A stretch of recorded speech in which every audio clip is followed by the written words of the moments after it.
The rain wouldn't stop. It had poured for 3 days straight, turning the forest trail into thick, sucking mud. Every step felt heavier, every breath colder. But Elijah kept walking, axe slung over his back, calloused hands in his pockets, eyes low. It wasn't the storm outside that weighed him down.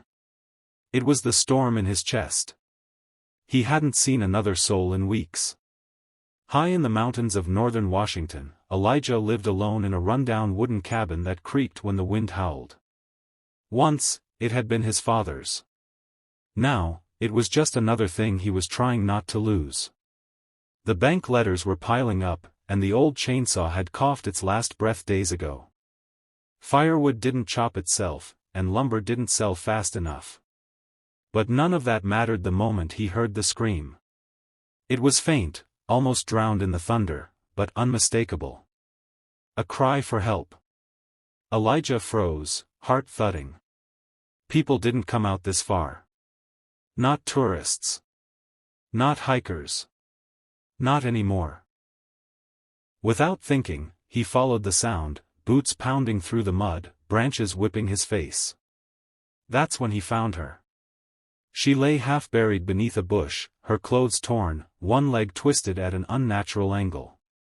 Her face was pale, streaked with rain and blood, but her eyes, God, her eyes, were sharp with fear. "Please," she gasped. "Help me." Elijah didn't ask questions. He scooped her up, cradling her like glass, and carried her the 2 miles back to his cabin. She drifted in and out of consciousness, mumbling something about a helicopter, a trip, a crash. By the time he got her inside and laid her on the old couch, she was burning with fever. Her name was Ava. She didn't say much that first night, just moaned in her sleep and clutched the wool blanket Elijah wrapped around her. He cleaned her wounds, used the last of his pain meds, and fashioned a crude splint for her leg. Days passed in a haze of silence, firewood chopping, and soup made from whatever he could scrape together. Slowly, she recovered. And slowly, the silence between them started to break. Ava was unlike anyone Elijah had ever met. She spoke with grace, like she'd been raised in boardrooms and wine cellars. Her hands, though now blistered and raw, were once soft and manicured. But beneath all that, she was real. Curious. Warm. And funny. God, she was funny. "I guess I've traded my 5-star hotel for 5 mosquitoes and a guy with an axe," she joked one morning, wincing as she adjusted her leg. Elijah chuckled. "Could have been worse. I almost left you out there." They laughed together.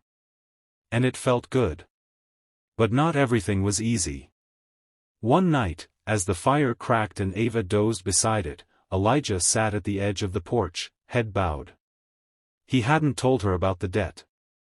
Or the foreclosure notice. Or the truck that wouldn't start anymore. What was the point? She'd leave soon anyway. Return to her world of luxury and lights, while he sank further into the mud. Yet the thought of he